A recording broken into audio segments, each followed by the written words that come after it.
Ladies and gentlemen, this is your Daily Smash for Thursday, December 19th, 2024. I'm Rick. I'm Kelly. And we're in the kitchen. And we just finished addressing about 90. Well, you did most of the work. You and Jolie. No, Jolie helped me. I said, Jolie, get down here right now. You got to help me. And these were for our VIPs on the Rick and Kelly show on Patreon. Well, we only have so many. I would give them to all of our parties too if I could. But anyway, I didn't realize today Jolie doesn't know how to address an envelope because it was funky. Yeah, there was. And she's like, I'm old. You're old. Call me old. Yeah. And I'm like, I'm old. I'm like, I did this in third grade. Like, well, we used to do pen pals. I mean, we talked about this the other day about how we learned typing in high school. Yeah. I don't know if they teach that anymore, but they apparently aren't teaching kids how to address an envelope. Kids don't learn how, Jolie learned cursive because I taught her, but cursive, typing. Oh, cursive's another one. Writing it. Lost art. I don't want to show But it was written, the way it was written, it was kind of screwed up. Yeah. Do you have an example so we could show people? No, I guess it would show people's address. Yeah. But the way it was on the computer, it had the name on the bottom, and then it had the number, and then on another line. But anyone who's familiar with how to write an address on an envelope wouldn't have an issue. You still know you put the name and then the street and then the city and so if you get a Christmas card and it's all screwed up, it was because Jolie did it. I'm not kidding. We're going to be live Friday. I got so mad at her. What time are we going to be live on Friday? 7 a.m.? 8 a.m.? 7 a.m.? 8? Let's do 8. 8 a.m. Friday. Live. Oh, do we have a meeting at the house on Friday morning? Or no? Oh, yes, I do. I have a meeting. Oops. Well, we can do it there. Why don't we do it? We can do it at the house. We can. We can do that. Let's do it at the house. Okay. So I have this great story to tell. Okay. Well, why don't you set it up? Which story? About my Cypress Hill story. Oh my God. So we got up super early this morning. Again, we've been getting up early every day. We got up early this morning because we had to drive to LA to do Jeff Lewis live at Sirius XM. And the traffic from here to LA in the morning is bad. So Waze said it was going to be an hour and 45 minutes to go 41 miles. Now, we made it, I think, an hour and a half. It wasn't terrible. We were making good time for a while. It stopped for a while, and then we started making good time again. But anyway, it's a long drive. We're up early. We get there. We get to the garage. We had to go down to the lobby to sign in, and then we get back in the elevator and start going back up again. And the guys who were in, I saw them sitting in the Range Rover on the 4th floor of the parking lot. You did? I saw them sitting there. Well, how were you looking? How did you see them? I saw them because there were two guys sitting in the vehicle. And we drove by, I just noticed them sitting in the vehicle. And it was like a nice truck, and they were sitting there. And I come around park, and they're still sitting in there. I'm like, what are those guys doing in that vehicle? I'm observing. In a Range Rover? In a Range Rover. I didn't look at them. It was a white Range Rover. So I'm like, okay, well, there's two dudes sitting in a white Range Rover. I got situational awareness, okay? So I know there's two dudes in a white Range Rover, and they're not getting out of the car. They're sitting in the car. Whatever. We get in an elevator. You have to go down and sign in before you can go up to, or you have to need a pass to get in.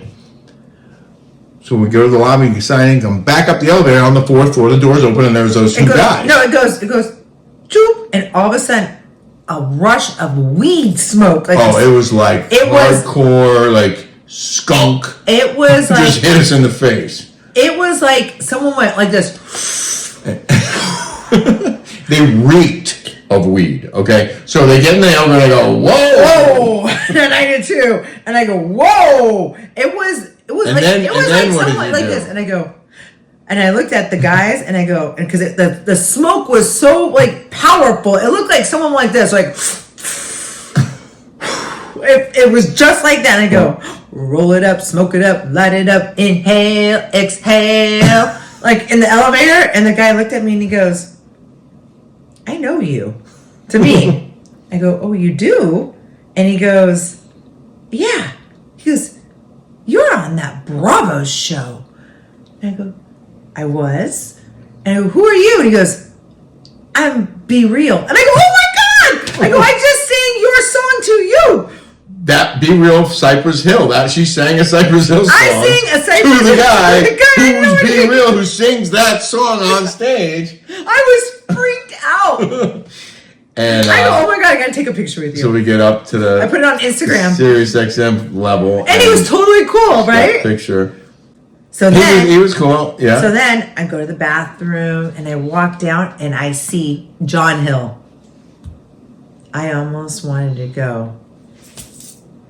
I wanted to like say something. I intentionally so walked past the studio to see if I could make eye contact, because he was in studio right before we went on, and he didn't look up. He didn't? But Be Real was in there with him. Be Real was in there with him? With John Hill. With John Hill? Yeah. What would Be Real do with John Hall? Wait, John Hall. John He wishes he was John Hall. John Hill. Like, what would be? Could you imagine Be Real being with John Hall, the little sissy? Could you imagine? You mean John Hill? John Hill, whatever his name is, Horseface. Well, that's what my mom wait. called him. Oh, Daryl Hall. I was thinking of Hall and Oates. I was thinking of John Hall. It's Daryl Hall and John Oates. Anyway, yeah. Then I got to see my favorite Beverly D'Angelo. Let's show those two pictures. I put them on my Instagram. Yeah. I was really happy about that. That was really exciting. Beverly D'Angelo is great. And then I loved her in all the vacations. She was nice. Slow down, Clark! Love for she sale. She does this show a lot, right? Not really. She was... Oh, I have video when Jeff asked you to come in and be the celebrity phone operator or whatever. Oh, yeah. To handle the calls. I got a little video from outside the studio looking through the glass. I see you on the monitor and I see you in there. Here's a little bit of it. My first job after college was doing classified ads, typing. I used to type 65 words a minute. Wait, so let me play the video. We are back with Jeff Lewis live in Los Angeles. I'm here with actress Beverly D'Angelo, Joey Zauzik, and Shane Douglas. Tomorrow we have comedian Becky Robinson, Reza Farahan, actor Jamie Kennedy, and Leah Black. We are going to open the phone lines now at 844-305-ANDY, 844-305-2639. Very lucky. We've got our celebrity screener here today, Kelly Dodd. Good morning, Kelly. Kelly's on the phone. Oh, does Kelly have a mic? She's on the phone. Oh, she's on the phone. I'm in training right now. This is pretty cool. All right, so Kelly's going to be taking your calls, screening your calls, and then she'll let us know. So she's a fast typer. Right now. I took a typing class all through like high school, and then when I got out of college at ASU, I got my first job was working in classified ads. Did you play the piano? No, Oh. not that smart. Now describe what the job entailed. You have to. There's like a light. There's like a phone thing, and but you're like, I'm like, why don't you guys have one of those things like I used to have, right? You're like A headset. It's like this, like that, and I'm like, Jeff Lewis live. What's your name and where are you from? And then when people find out it was you, wanted to have conversation. They're like, oh my god, Kelly, how are you? Oh my god, I love you so much. but And I weren't was you talking like this because because they're doing a show? they're doing a show. Well, here's Joey Zalzwick when we're doing it. Hi, oh my god, and then Jeff goes, shh. Yeah. So you answered the phones, and then it was our turn. Yeah. We did the hour. Jeff did, and I didn't know he was going to do this. I would have prepped, but he did a contest of 80s music, and Kelly, No, 90s. 90s music. But I'm a 90s alternative, okay? I was more of Rush. I was more of Nirvana, like Radiohead, Depeche Mode, like You know the words to songs that I never heard I was before. more of a 90s, like whole, like I said, like those kinds of grunge. I was a grunge person in the 90s. You know the I was like more like wore my Doc Martens, thought I was really cool. I was a grunge person. Like I like Cypress Hill. You still kick my ass. I like Snoop Dogg. Those were my jams in the 90s. Wow. They were playing like Ace of Base. I wasn't really never under the Ace of Base. Even though the Josephs did buy me a song of the Ace of Base. Yeah, you did. Thank you, Josephs. We did. So anyway, I saw the sign. Kelly kicked my ass in the game. We had a good time. And then, on the way home, Kelly realizes that Pinky's steel and iron door company is basically on the way back to Newport Beach from LA. Because I want iron steel doors on the bottom. I know I can't afford all of it, but I want the bottom stairs to look pimp, okay? And the it's second going floor. to. I want it to look And it's going to. pimp. Yeah, because we're And- getting the doors. I went Whatever to go get the baby doors, and so I'm like, how are these doors gonna do by the beach? And he's like, I say you should have these doors 5 miles away from the beach. He goes, I can't say it's okay. I'm like, what? Basically telling us don't do it. Yeah. Do we get aluminum? So, I want somebody to tell us, like, I don't think we should get iron doors. Like, they're awesome. They're awesome. Well, he said they were steel. They're steel. Right? Steel. Yes, steel. But he still said that they will rust. Potentially, if we don't keep them clean, if we don't maintain them. Yeah. They need maintenance. Yeah. But they look so good. I want them. They look so good. They're hard and sturdy. So they're gorgeous. They're gorgeous. The door store that you sent me a link to, do they sell aluminum? Aluminum black. They have aluminum doors. Yeah. Exterior doors? Yeah, I think so. They have a showroom. I Well, got a second we're looking floor. at. Yeah, but we got to go. Okay, we're going to go. I mean, I love these Pinky's doors. Oh my god! Like I want that. beautiful. They're gorgeous. Beautiful, yeah. Like over the top. Not cheap, but I mean, Euroline Solid. stuff. Euroline stuff. yeah, they were nice. How pretty was that showroom? It was stunning. So we go there and walk. They said by appointment. We're like, oh my god, I gotta call my guy. They got us in right away. Yeah. And I called Megan Weaver. She goes, "Is that the most beautiful showroom ever?" I go, "Yeah." She goes, "Nate Burkus redid that whole thing Oh, in he there." did? Yeah, like he made all the doors, and Nate Burkus did this whole I didn't deal know in that. there at Pinky's. Yeah. Oh, it's a cool, very cool spot. Yeah, you have to have an appointment. I didn't know that. We pull up to the showroom and so I called the contact who we were talking to, and he came right down and let us in and gave us a tour. Carney Wilson asked for our contact for a Z-line. Oh, she did? Oh my God. She wants to get them. See, but they're going to appreciate that very much. We're facilitating sales. Mm-hmm. We're putting Z lines in our house. And we're working with them. We're going to promote them because it's a great product, and we're going to. And they're gorgeous. beautiful. Their appliances are beautiful. Can I read a couple comments? Oh yeah. Aim Mullins said, "I think you look younger and prettier without makeup. You're in great form today, Kelly. Really chill and a lot of fun. So nice to see you so happy. Maybe because you have your baby home." Yeah. Then we just got in a fight just now. Tanya Stoker said, "Awesome as always, Kelly. You look gorgeous as always. Thanks, Rick, for keeping me in the know. Have a great day, guys. Enjoy as always." Oh, this is my favorite. Rhonda Baldwin goes, "I dated an old guy, and he used to rub my shoulder. Hated it. When you rub Kelly's shoulder, I get triggered. Working on it." Rick read that to me today. Hey, Rhonda. I laughed. Hey, I Rhonda. laughed. Help me, Rhonda. Help me, Rhonda. Does this bother you? No, I love it.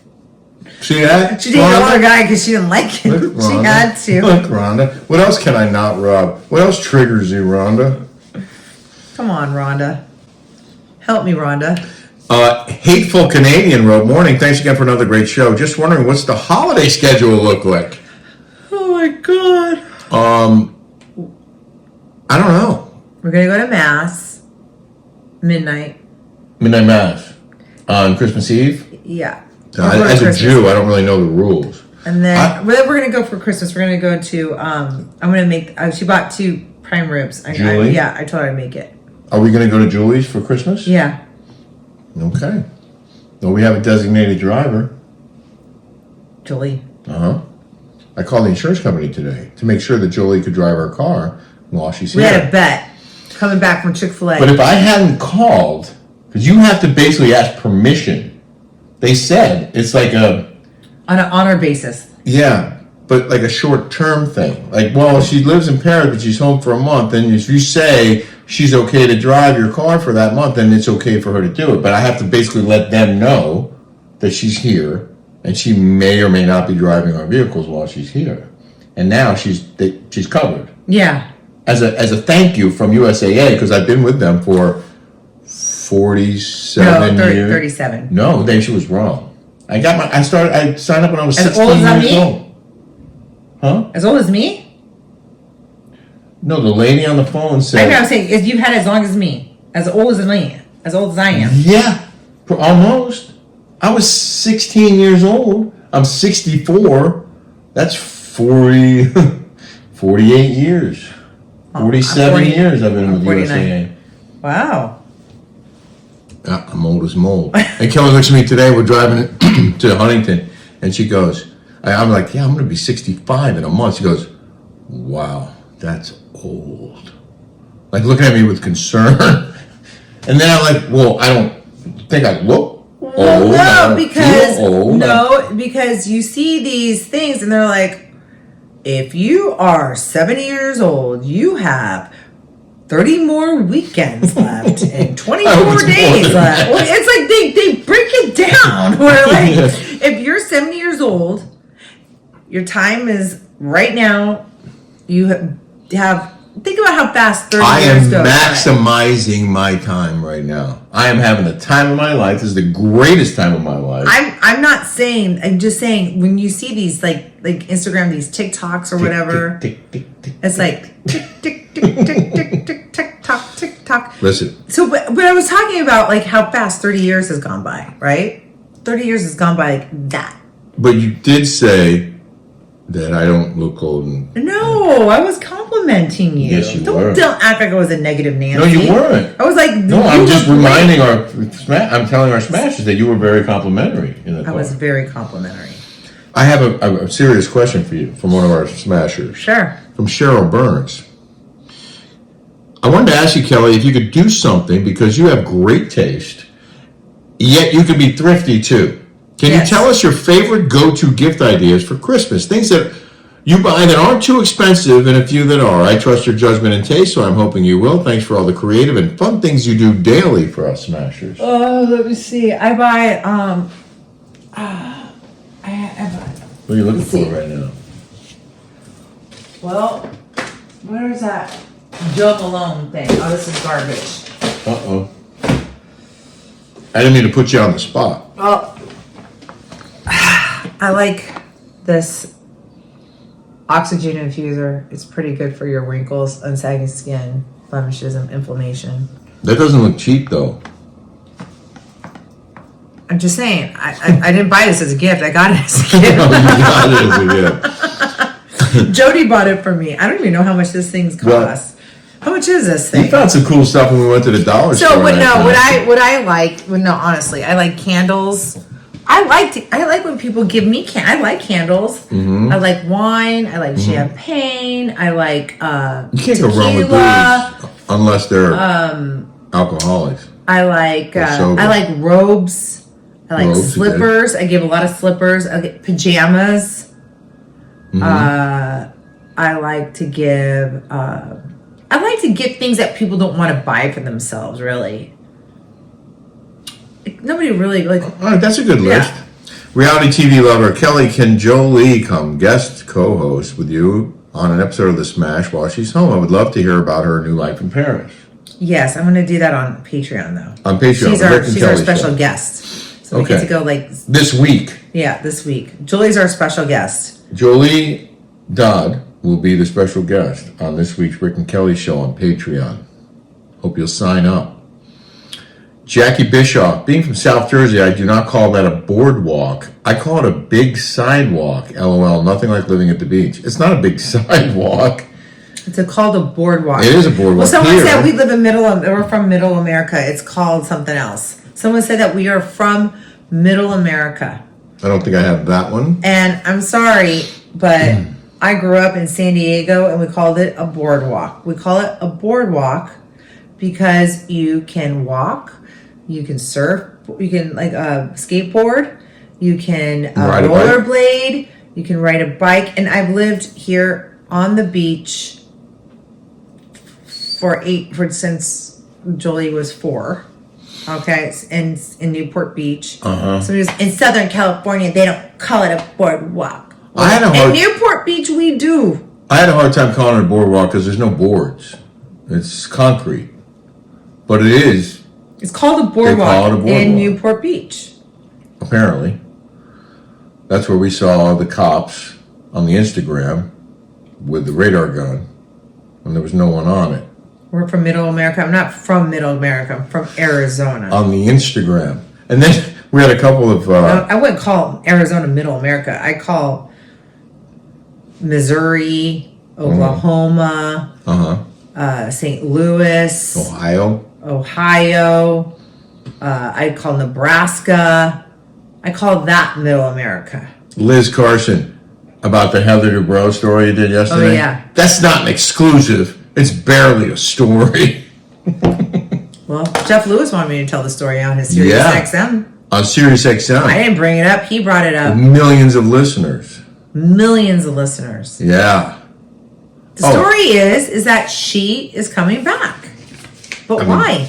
That would be the inference that you took from that phone call. Yes.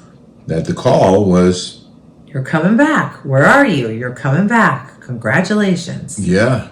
You got that call 4 times. 5 times. 5 times. Or 4 times you're coming back after the first time. Yeah. Well, I was on the show 5 years. Yeah. Yes. Yes. Okay. Well, it's been a long day. We've been out since 5 in the morning. We have so much to do. What time is it right now? So 10:30. 10:30 at night, y'all. Way past your bedtime. Her phone went off and let her know an hour ago. Ding, ding, ding. It tells me when I need to wind down. It's bedtime. Bedtime for Bonzo. Okay, well, for me too, but first... We just have to edit. In the news now. In the news, everybody. And so Kelly asked me if I would read my monologue that I did this morning about the pending potential government shutdown. And I ad-libbed at the top about the stock market crashing on Wednesday. Lost 1,100 points. Oh, can I just tell a quick story before I do that? Yeah. I finished my show. I'm done with my show, and I hear in my ear the producer says, "Hey, can you be David Harris Jr.'s first guest? Because he lost a guest." I'm like, "Sure." And I can stick around for a few minutes. So I'm waiting, and then like a minute before his show is scheduled to begin, they say, "Can you see prompter?" I go, "Yeah, but why?" So I'm not reading the prompter. I'm his guest. I'm just going to, talk to him, answer questions, whatever. They're like, we're having some issues with his, his technical thing in the studio. We're going to need you to start the show. I was like, okay. I never saw the scripts before, but I can read scripts cold, like nobody's business, okay? So they roll the intro, and I'm about to start reading the script, and I hear David Harris Jr.'s voice. I'm like, oh, he's okay, he's back. And he reads like the first few lines, and then I don't hear his voice anymore. And I'm like, well, obviously there's some issue here. Should I start reading now? Or maybe the issue is that I can't hear him anymore, but the audience can. I don't know. And after a little while went by, the producer got back in my ear and said, hey, I think we're going to need you to open the show. Because his equipment wasn't ready yet. So, okay. So now they show me, and I say, obviously, I'm not David Harris Jr., but I'm Rick Leventhal. This is The Pulse. He's having some technical issues, but he'll be with us as soon as possible. And then I started the show. Am I boring you? I know you heard this already. Yes. Go ahead. Well, anyway. His voice gets me to sleep, but go ahead. Oh, that's a good thing, I think. It's like when you're in college and they're talking, you're like this. Am I droning on? I mean, you do have to listen to me a lot. Go ahead. I've heard this. Well, I get to a point in the script where it says, joining us now is the host of the Leventhal Report, Rick Leventhal. And I'm reading the script. I'm like, well, I'm supposed to introduce myself as a guest now, but since I'm the one doing it, I will have to interview myself, which is a little awkward. So then I just started riffing on something that happened in D.C. or in about how they said 94% of federal workers don't go to the office now. They're working from home. So I started talking about that and how there can't be a rush hour anymore because there's nobody there. And then in my ear I hear, you can introduce David now. So I introduced David Harris and he came on. And then we talked back and forth and then he took over his show. I don't know. I thought it was a cute story. So Jolie, we're talking about it and I was talking about the deficit. We have $1 trillion, and so I was watching Rick, and he was. So that's in here. Oh, okay. Go ahead. Right. Read your monologue, All right, here we go. please. Sorry for that. All right, close your eyes. Close your eyes, Kelly. Just relax. I'm out. Good evening in the East, good afternoon in the West, and happy hump day wherever you pay your bills. I'm Rick Leventhal, and this is the Leventhal Report. In a couple minutes, you'll hear a report about the possibility our federal government will shut down Friday. Basically, because I can't do this while you're sleeping.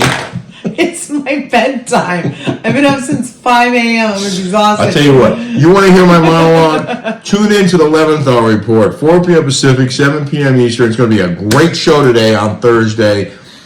Every day's a great day. Every day's a great show on Newsmax 2, the Leventhal Report. I hope you'll tune in tonight. That's good. His monologues are great. I'm sorry. I love writing them and I love delivering them and I have fun with them and I can talk about pretty much anything and I share my opinions. I'm allowed to do that now. The show's a mix of news and opinion. Okay, I'm thinking I have to undress, wash my face, put my product on, get my jammies on, And get ready. brush my teeth. Because as soon as I edit this, I'm coming up there. If you know what I mean. What? We're married. Okay, good night. I'm out. I'm so tired. All right, goodbye. Good night, everybody. Have a great day, everybody. A Good morning. Good morning, day. everybody. Good morning. Good morning.